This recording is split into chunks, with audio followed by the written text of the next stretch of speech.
Meta laid off 400 people in Washington state in 2024. But here's what most coverage missed. This wasn't a performance-based cut. This was a geographic purge targeting high-cost talent. In the next 8 minutes, I'll show you the exact wage arbitrage formula Meta used, the $40K, $60K annual compression waiting for rehired workers, and how to calculate whether you're next on the list. By minute 6. I'll show you the one line in their 10K that proves this wasn't an isolated event. Let's start with what happened and why it matters to you. Section 1, the Washington Consolidation Playbook. In January 2024, Meta announced a restructuring focused on what CEO Mark Zuckerberg called the year of efficiency. But the Washington state impact was surgical and intentional. The company had roughly 800 employees across Washington, primarily in Seattle, Bellevue, and Redmond.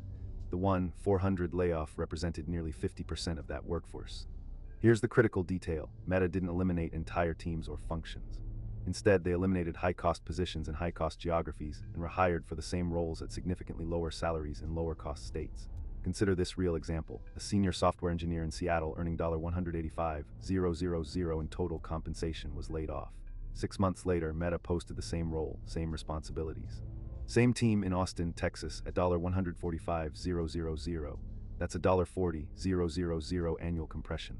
When you add in the cost of living differential, Seattle metro area cost of living is 23% higher than Austin. The effective pay cut for a relocating employee is even steeper. This isn't unique to Meta. Amazon did something similar in 2022 when they consolidated their Seattle office, citing business optimization.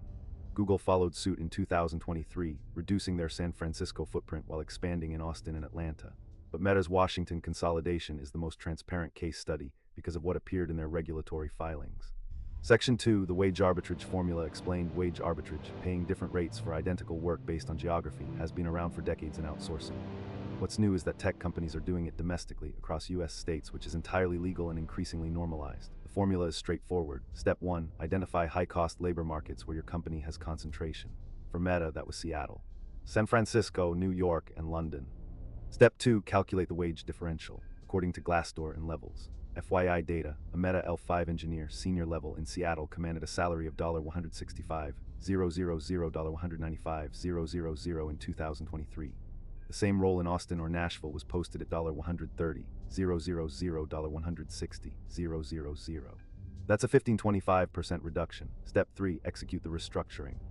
Frame it as performance-based, organizational efficiency, or strategic refocus, but the actual mechanism is layoffs in high-cost markets. Step 4, reopen positions in lower-cost markets. This is where the sleight of hand happens. The positions are marketed as new opportunities, attracting talent from those regions who have a lower cost of living expectation. For Meta, this meant posting dozens of roles in Austin, Atlanta, and Denver throughout 2024. Step 5, for internal candidates, offer relocation packages that are smaller than the salary gap. For example, a $50,000 relocation package sounds generous until you realize the salary cut is $40,000 annually, meaning you break even in year 2 and lose money every year after. Data from Blind, the anonymous tech worker forum, shows that internal transfers following Meta's 2024 layoffs involved average salary reductions of $38,000, $62,000, depending on level and original location. Section 3, the 10K smoking gun. Meta's 2024 10K filing, Form 10K submitted to the SEC, contains a section on restructuring charges that reveals the systematic nature of this strategy. On page 47, in the risk factors section, Meta discloses, we have pursued optimization strategies focused on geographic realignment of our workforce to align cost structures with operational efficiency targets in lower-cost talent markets. That's corporate speak for we're moving jobs out of expensive cities. But the filing goes further. In the MD&A management discussion and analysis section, Meta breaks down severance costs by geographic region. The Washington state severance payout was $89 million, but here's the clincher. They projected annual salary savings of $140, $160 million from the consolidation. That's a 4-year payback period, after which the company is purely in the profit zone. They literally disclose their wage arbitrage economics in a regulatory filing. Other companies have done similar things, but they've been less transparent. Google's 2023 restructuring resulted in $1 billion in severance costs, but they buried the geographic breakdown in a footnote. Amazon never formally disclosed the geographic arbitrage component of their 2022 Seattle reduction, though linked in job postings and levels. FYI data made it obvious. Section 4, the salary compression mechanics. Now let's talk about what happens to real people when this playbook executes. Scenario A, external hire. Meta posts a senior data scientist role in Austin at $180,000 salary plus $50,000 signing bonus and $100,000 equity 4-year vest. Candidate from a smaller tech hub, say St. Louis, takes the job. They're thrilled with the $180,000 salary because it's $60,000 more than their previous role. Scenario B, laid off Seattle engineer. That same engineer in Seattle was earning $215,000 salary plus $150,000 equity. They're laid off and offered severance, let's say $100,000, which equals about 6 months' salary. They're unemployed for 6 months. Meta posts the same Austin role at $180,000. The Seattle engineer applies. They're now earning $35,000 less annually. Over 4 years, that's $140,000 opportunity cost, plus they've burned severance on living expenses during unemployment. But wait, there's a behavioral incentive here. The Seattle engineer was laid off with less than a week's notice, Meta's practice in January 2024. They're stressed, their resume is fresh, they're a known quantity to the hiring team. They often take the Austin offer at the lower salary just to regain stability. Meanwhile, the external candidate from St. Louis doesn't know they could have negotiated higher. They're getting hired at market rate for their previous market. Not for the Bay Area/Seattle market they're now working in. They're happy. Meta saves another $20,000, $30,000 annually compared to an experienced external hire from Seattle. Multiply this across 700 positions, roughly half the laid off one, 400, and Meta's saving $120, $180 million annually in salary compression alone. That's before you account for reduced benefits utilization, onboarding costs, and the downstream effects on remaining high-cost market employees. Section 5. How to calculate your company's risk. So how do you know if your company is running the same playbook? First, analyze your company's recent job postings by geography. Use levels, FYI, Blind, and Glassdoor to compare salary bands for identical roles in different markets.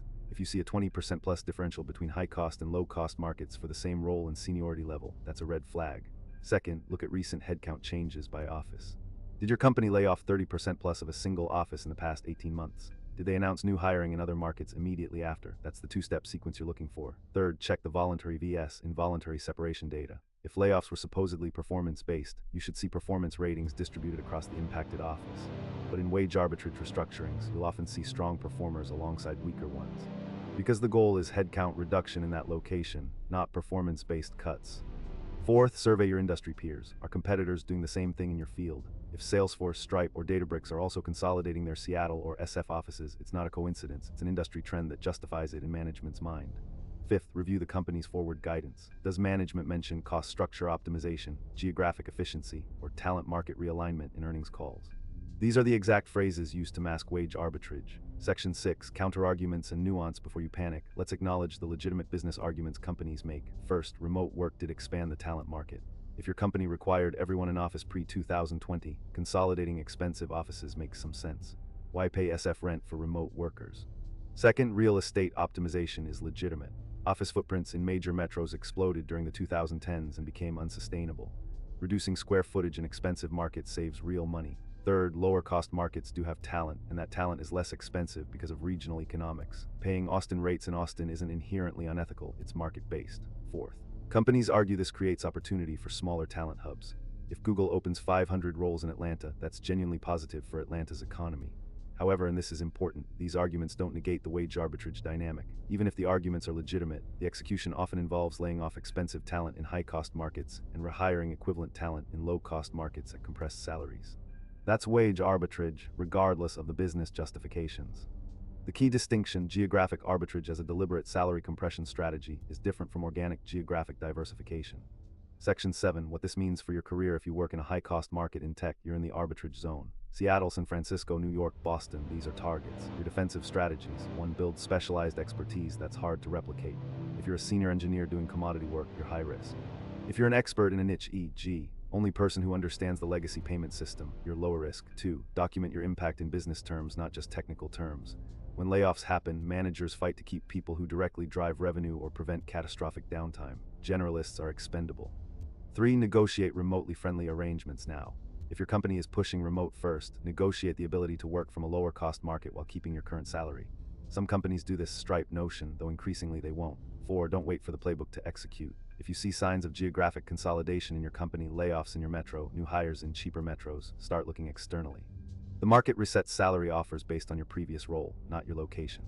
A $180,000 offer looks the same whether you were earning $215,000 in Seattle or $140,000 in Des Moines. Conclusion: Meta's Washington consolidation was the most transparent execution of wage arbitrage strategy in recent tech history.